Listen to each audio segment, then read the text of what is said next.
Welcome to all students. So in the previous lecture we have seen the function generator. What is the meaning of function generator? What is the use of function generator? We have seen in the last lecture. त्याच्यामध्ये सर्वात महत्त्वाचा point काय आहे की function generator हा काय करतोय, it will generate different types of signal. Different types of signal म्हणा का different types of waveform. Okay, तर सिग्नल तयार करत असताना आपल्याला त्याचं काय ठरवायचं आहे, त्याचा शेप साईन पाहिजे, स्क्वेअर पाहिजे, ट्रायंग्युलर पाहिजे का सॉटूथ. त्यानंतर शेप ठरवल्यावर त्या सिग्नलची फ्रिक्वेन्सी ठरवायची आहे आणि त्या सिग्नलचं व्होल्टेज म्हणजे पीक व्होल्टेज, पी म्हणजे काय, पीक व्होल्टेज, पीक व्होल्टेज हे ठरवायचं आहे. तर हे सर्व ठरवण्याचं काम कोणाचं आहे, फंक्शन जनरेटरचं. तर इथं असणार शेपसाठी बटन, इथे असणार फ्रिक्वेन्सीसाठी बटन, इथे असणार ॲम्प्लिट्यूडसाठी बटन. ओके, तर हे झालं आपलं basics of the function generator. So in today's lecture we will see the block diagram of the function generator. तर ह्या ब्लॉक डायग्राममध्ये आपण बघणार आहोत की function generator will generate three types of waveform. Three types of waveform. तर ह्या block डायग्राममध्ये आपल्याला साईन वेव आउटपुटला भेटणार, स्क्वेअर वेव भेटणार आणि ट्रायंग्युलर भेटणार. तर आपण बघूयात की block diagram of the function generator. Okay, so this is the block diagram of the function generator. दिसतंय सर्वांना. सो आपण सांगितल्याप्रमाणे की जेव्हा पण आपल्याला सिग्नल किंवा वेवफॉर्म तयार करायचं आहे आपल्याला काय लागणार, फंक्शन जनरेटर. ओके, सिग्नल तयार करत असताना आपल्याला दोन पॅरामीटर ठरवायचे आहे, एक आहे फ्रिक्वेन्सी, एक आहे ॲम्प्लिट्यूड. करेक्ट. तर फ्रिक्वेन्सी ठरवण्यासाठी इथे आपण यूज केला आहे फ्रिक्वेन्सी कंट्रोल नेटवर्क. हा आहे knob, this is a knob जो आपण फिरवल्यावर we can decide the frequency of the signal. सिग्नलची फ्रिक्वेन्सी आपण ही ठरवू शकतो. त्यानंतर फ्रिक्वेन्सी एकदा ठरवली की पुढे या फ्रिक्वेन्सी कंट्रोल नेटवर्कचं आउटपुट गेलं दोन ठिकाणी. एक आहे अप्पर कॉन्स्टंट करंट सोर्स, काय म्हटलं मी, अप्पर कॉन्स्टंट करंट सोर्स, आणि खाली आहे lower constant current source. Lower constant current source. याला जर ड्रॉ करायला गेलं तर बघा, याचं जर मी फिगर जर ड्रॉ केली तर काही अशा प्रकारे येईल. अप्पर म्हणजे काय की जो पॉझिटिव्ह भागामध्ये आहे आणि लोअर म्हणजे काय, जो की निगेटिव्ह भागामध्ये आहे. अप्पर करंट सोर्स आणि लोअर करंट सोर्स हे काय आहे, कॉन्स्टंट आहे, ज्याची व्हॅल्यू चेंज होणार नाही, कॉन्स्टंट. ते आहे +I1 आणि लोअरचं आहे -I1. दोघांची व्हॅल्यू सेम आहे. ओके, तर हा झाला अप्पर कॉन्स्टंट करंट सोर्स आणि हा झाला लोअर कॉन्स्टंट करंट सोर्स. हा आहे झिरो ॲक्सिस, हे झिरो, झिरोच्या वर अप्पर, झिरोच्या खाली लोअर. तर हे झालं output of the upper current source, output of the lower current source. हे कळलं. त्यानंतर बघा, इथून आला आपला I1 +I1, इथून आला आपला -I1. हे गेले कुठे, इंटिग्रेटरला. इंटिग्रेटरला, इंटिग्रेटरमध्ये हा जो तुम्हाला ट्रायंगल दिसतोय हा ट्रायंगल आहे ॲम्प्लिफायरचा सिम्बॉल, ॲम्प्लिफायर. आणि हा जो C आहे तो आहे कॅपॅसिटर. कॅपॅसिटर, तर कॅपॅसिटर हा काय करतोय, it will store the electric energy. Electric energy तो स्टोअर करतोय with the help of charging and the discharging. Capacitor काय होणार, it is like a small battery, but याच्यामध्ये तो चार्जिंग जी आहे ती परमनंट राहणार नाही. ती कशी आहे, इन्स्टंटेनियस आहे, म्हणजे चार्जिंग झाल्यावर लगेच काय होणार आहे, डिस्चार्ज होणार आहे. ओके, तर इंटिग्रेटरमध्ये आपण यूज केलं आहे ॲम्प्लिफायर अँड द कॅपॅसिटर. तर बघा, ॲम्प्लिफायरमध्ये काय होणार, कॅपॅसिटर चार्ज होणार आणि एकदा का तो फुल चार्ज झाला तर तो काय होणार, डिस्चार्ज होईल. तर याच्यामध्ये आपण बघूया first what is the output of the integrator. इंटिग्रेटरच्या आउटपुटला काय येणार, इंटिग्रेटरच्या इनपुटला काय आहे, upper current source and the lower current source. तर बघा इथे वेवफॉर्ममध्ये इंटिग्रेटरमध्ये आपण काय यूज केलं आहे, कॅपॅसिटर. लक्षात घ्या. तर बघा, अप्पर करंट सोर्समुळे, हे बघा दिसतंय सर्वांना, अप्पर करंट सोर्समुळे काय होणार आहे, कॅपॅसिटर विल बी चार्ज. ही जी इन्क्लाइन इन्क्रीजिंग रेषा आहे त्याचं इंडिकेशन काय आहे की कॅपॅसिटर इज चार्जिंग. कॅपॅसिटर का एकदा फुल्ली चार्ज झाला, त्याच्या कॅपॅसिटीच्या फुल्ली चार्ज झाला, तर आता आपल्याला काय करायचं आहे, स्विच करायचं आहे. अप्पर करंट सोर्सचं काम काय झालं, चार्जिंगचं. एकदा का तो फुल चार्ज झाला, आता स्विच कुठे करायचं आहे, लोअर करंट सोर्सकडे. आणि लोअर करंट सोर्समुळे काय होणार, capacitor discharge to the minimum value. तर हे जे आहे it will indicate the discharge curve. पुन्हा कॅपॅसिटर का फुल्ली डिस्चार्ज झाला, तर आता काम कोणाचं आहे, पुन्हा अप्पर करंट सोर्सचं. तर अप्पर करंट सोर्समुळे काय होणार, कॅपॅसिटर पुन्हा चार्ज होईल up to the maximum value. हे झालं. पुन्हा कॅपॅसिटरची स्ट्रेंथ, कॅपॅसिटरची कॅपॅसिटी संपलेली आहे चार्जिंग करायची, आता तो काय होणार, डिस्चार्ज होणार. तर आता डिस्चार्ज करण्यासाठी कोणता करंट सोर्स यूज करावा लागेल, लोअर करंट सोर्स. सो ह्या लोअर करंट सोर्समुळे कॅपॅसिटर पुन्हा काय होणार, डिस्चार्ज. तर बघा, ह्या अप्पर करंट सोर्स आणि लोअर करंट सोर्स हे आपण कोणाला अप्लाय केलं होतं, इंटिग्रेटरला. दिसतं इंटिग्रेटर. इंटिग्रेटरमध्ये काय आहे, ॲम्प्लिफायर आहे आणि कॅपॅसिटर आहे. कॅपॅसिटर काय होणार, मॅक्झिमम व्हॅल्यूपर्यंत चार्ज होईल आणि मिनिमम व्हॅल्यूला डिस्चार्ज होईल. तर ह्या अप्पर करंट सोर्स आणि लोअर करंट सोर्समध्ये काय होत चाललं आहे, स्विच. पहिले अप्पर करंट सोर्स चार्ज करेल, नंतर लोअर करंट सोर्स डिस्चार्ज, पुन्हा अप्पर करंट सोर्स चार्ज, पुन्हा लोअर करंट सोर्स डिस्चार्ज. तर एकमेकांच्या पाळीनुसार ते काय होतं आहे, आपलं चार्जिंग होणार अँड डिस्चार्जिंग, पुन्हा चार्जिंग, पुन्हा डिस्चार्जिंग. तर ह्या इंटिग्रेटरमुळं आपल्याला इथे कोणती वेवफॉर्म भेटली आहे, triangular waveform. Triangular waveform. Okay.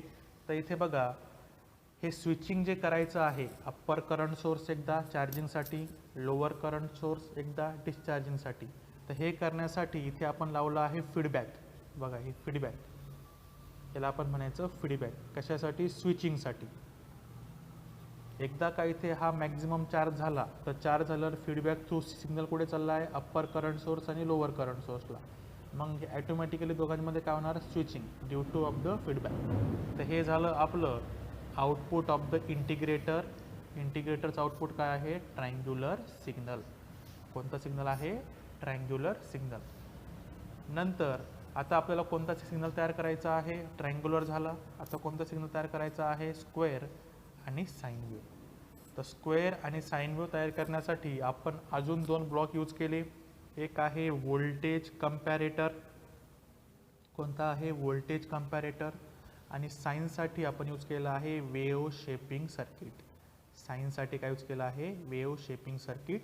आणि स्क्वेअरसाठी काय यूज केला आहे, व्होल्टेज कंपॅरेटर. तर बघा, इथे व्होल्टेज कंपॅरेटर तो काय करतोय, व्होल्टेजला कंपेअर करतोय. तेथे कंपेअर करताना आपल्याला कंपेअर करायचं आहे 0 व्होल्ट सोबत. कोणासोबत कंपेअर करायचं आहे, 0 व्होल्ट सोबत. तर बघा इथे, आणि लक्ष द्यायचं आहे की व्होल्टेज कंपॅरेटरला इथे इनपुट काय आहे, ट्रँग्युलर, आणि इथे आउटपुट काय पाहिजे आपल्याला, स्क्वेअर. पुन्हा वेव्ह शेपिंगला इनपुट काय आहे, ट्रँग्युलर सिग्नल, आणि आउटपुटला काय येणार, साइन. ते कसं आहे ते आपण बघूया. तर सर्वप्रथम आपण बघूयात की व्होल्टेज कंपॅरेटर आता काय करतोय, ट्रँग्युलर सिग्नलला कन्वर्ट करतोय स्क्वेअर सिग्नलमध्ये, आणि त्याला ट्रँग्युलर सिग्नलची व्हॅल्यू कंपेअर करतोय. तर कंपेअर कोणासोबत करायची आहे, 0 व्होल्ट सोबत. तर बघा इथे अगोदर तुम्ही हेच बघा, हे आहे माझं 0 व्होल्ट, करेक्ट, हे 0 ॲक्सिस. आता व्होल्टेज कंपॅरेटर काय करणार की इनपुट आहे ट्रँग्युलर सिग्नल आणि त्याला कंपेअर करायचं आहे 0 सोबत. तर बघा, जेव्हा पण इनपुट हे 0 पेक्षा जास्त असेल, म्हणजे हा पोर्शन 0 पेक्षा जास्त, म्हणजे हा पोर्शन 0च्या वर आहे, 0 पेक्षा जास्त आहे, तेव्हा तो काय करणार, it will produce the positive square pulse. Positive square दिलं बघा. आणि ज्यावेळेस इनपुट हे 0 पेक्षा कमी, म्हणजे हे खालचा पोर्शन, तेव्हा आउटपुटला काय येणार, निगेटिव्ह स्टेप सिग्नल म्हणजे निगेटिव्ह स्क्वेअर. तर बघा हा स्क्वेअर. पुन्हा इनपुट जर 0पेक्षा जास्त असेल तर positive pulse, positive step signal आपण म्हणूया. आणि इनपुट जेव्हा 0पेक्षा निगेटिव्ह असेल तेव्हा काय येणार, निगेटिव्ह पल्स. पल्स न म्हणता आपण त्याला म्हणूया स्टेप सिग्नल. त्यालाच आपण काय म्हणूया, स्क्वेअर सिग्नल, स्क्वेअर पल्स. तर हे आहे output of the voltage comparator. इथे आपण 0 सोबत कम्पेअर केलं. 0च्या वर पॉझिटिव्ह मध्ये दाखवा, 0च्या खाली निगेटिव्ह मध्ये दाखवा. 0च्या वर पॉझिटिव्ह मध्ये, 0च्या खाली निगेटिव्ह मध्ये. तर अशा प्रकारे आपण काय केलं, ट्रँग्युलर सिग्नलला स्क्वेअर सिग्नलमध्ये कन्वर्ट केलं with the help of voltage comparator. कळलं.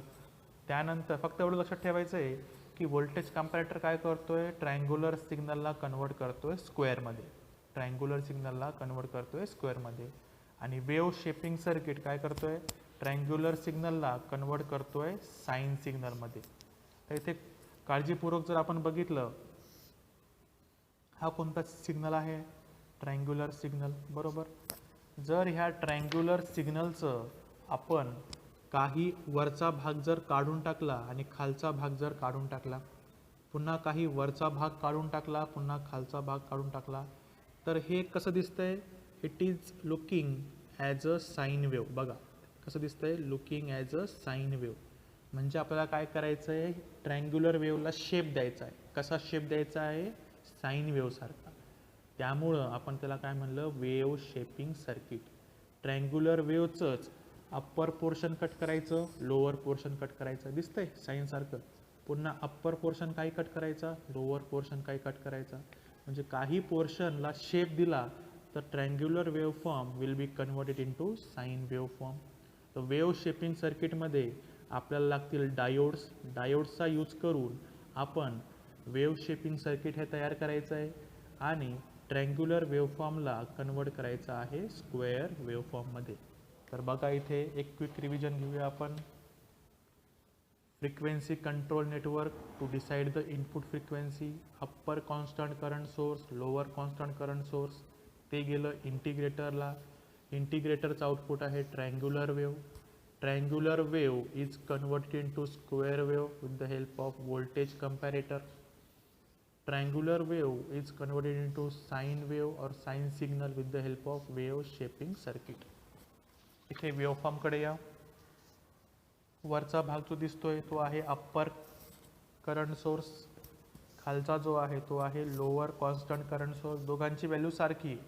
हा जर 1 मिली अँपियरचा असेल तर लोअर पण किती असणार, 1 मिली अँपियरचा.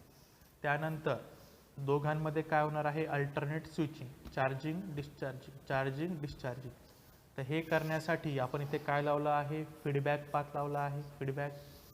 त्यानंतर ह्या 2 करंट सोर्समुळे आपल्याला काय भेटलं आहे, ट्रँग्युलर सिग्नल.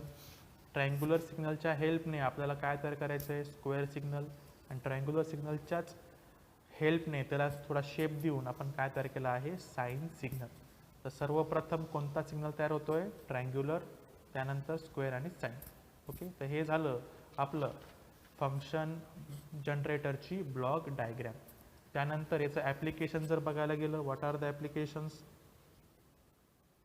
सर्वप्रथम जे मेन ॲप्लिकेशन आहे, it is use to generate the signal. सिग्नलला जनरेट करायचं काम हे कोणाचं आहे, फंक्शन जनरेटरचं. ओके.